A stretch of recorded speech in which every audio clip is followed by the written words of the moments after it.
आज हम हल करेंगे प्रश्नावली 8.2 सवाल नंबर 8। एक टेलीविजन का मूल्य ₹13,000 है। इस पर 12% की दर से बिक्री कर वसूला जाता है। यदि विनोद इस टेलीविजन को खरीदता है तो उसके द्वारा भुगतान की जाने वाली राशि ज्ञात कीजिए। टेलीविजन के ऊपर बिक्री कर यानी जो ये लगा हुआ है वो 13,000 रुपये लगता है। यानी ये अगर टेलीविजन हमने खरीदा तो इतना रुपए और एक्स्ट्रा देना पड़ेगा। तो दोनों को जोड़ के हमें ज्ञात करनी पड़ेगी भुगतान की गई राशि। तो सर्वप्रथम लिखेंगे टेलीविजन का मूल्य हमें दिया हुआ है 13,000 रुपये, बिक्री कर है 12%, तो 12% 13,000 के ऊपर ही निकलेगा। तो भुगतान की जाने वाली राशि होगी क्रय मूल्य प्लस बिक्री कर। ये क्रय मूल्य है और ये कर जो अपने को अदा करना है। तो 12% में है, प्रतिशत हटाएंगे तो बट्टे 100 इंटू 13,000 पे लग रहा है तो 13,000 को गुणा करेंगे। 2 जीरो से 2 जीरो कैंसिल, 130 को 12 से गुणा करवाया 1560। 13,000 तो हमें देने ही है, 12% एक्स्ट्रा और कर में देने हैं तो टैक्स के रूप में 1560 और ये 13,000 तो 14,560 रुपये टोटल उस टेलीविजन के हमें चुकाने पड़ेंगे। तो ये वो राशि हो गई। अगला प्रश्न है, अरुण एक जोड़ी स्केट्स किसी सेल से खरीद कर लाया जिस पर दिए गए बट्टे की दर 20% थी।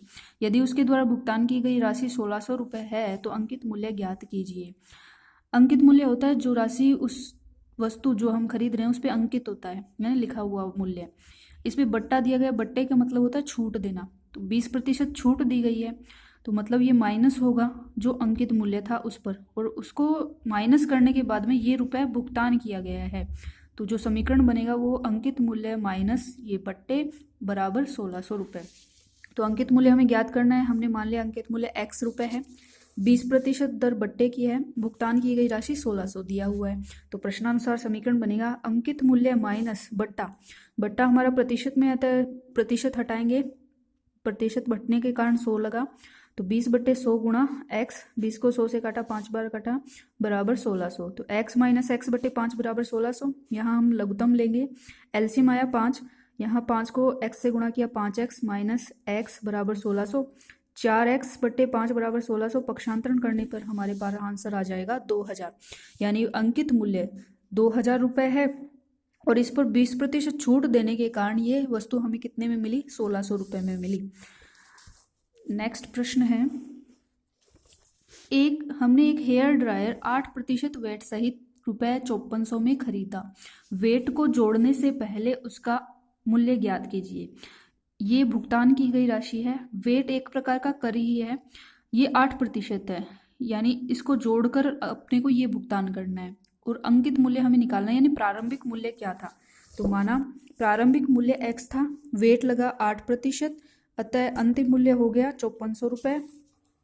प्रश्नानुसार समीकरण बनेगा अंकित मूल्य यानी प्रारंभिक जो मूल्य था उसमें वेट जोड़ा जाएगा और वेट प्रतिशत में है, अतः प्रतिशत हटाएंगे तो बटे 100 गुणा x बराबर 5400। समीकरण बन गया x प्लस 8x बटे 100 बराबर 5400। लघुत्तम लेंगे, 100 लघुत्तम आया, 100x प्लस 8x बराबर 5400, तो ये हो गया 108x बराबर 5400 इंटू 100। x की वैल्यू हमारे पास आ गई 5,000। तो यहाँ से ये 108 और 100 को काटा हम 2 से, ये आए 54, ये आ गए 50। 54 को 5400 से भाग दिया 100 बार गया, 100 को 50 से गुणा किया तो x बराबर 5,000। अतः प्रारंभिक मूल्य जो था हमारा वो था 5,000 रुपये और उस पर वेट लग गया 8%, तो वो वस्तु हमें मिली 5400 रुपये में। लास्ट प्रश्न है, कोई वस्तु 18% जीएसटी भी करी है जो वस्तुओं के ऊपर लगता है, सम्मिलित करने के बाद 1239 में खरीदी गई। जीएसटी से पहले यानी जुड़ने से पहले का वस्तु का मूल्य ज्ञात कीजिए। सेम ऐसा ही प्रश्न है, बस नाम चेंज किया है। तो ये 18% लग रहा है और लगने के बाद 1239 में वो वस्तु खरीदी गई, तो पहले वाला मूल्य क्या था ज्ञात कीजिए। तो प्लस करना पड़ेगा। कर हमेशा प्लस होते हैं, बट्टे और छूट माइनस होंगे अंकित मूल्य से। तो प्रारंभिक मूल्य मान लिया x है, जीएसटी 18% है, अंतिम मूल्य 1239 हमें दिया हुआ है।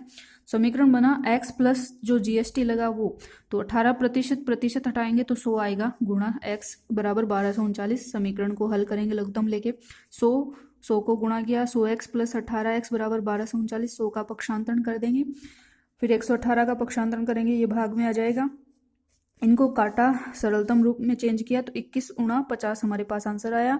21 को 50 से गुणा करेंगे तो 1050 रुपये, जो कि इस वस्तु का प्रारंभिक मूल्य होगा। यहाँ हमारी प्रश्नावली 8.2 पूर्ण होती है। धन्यवाद।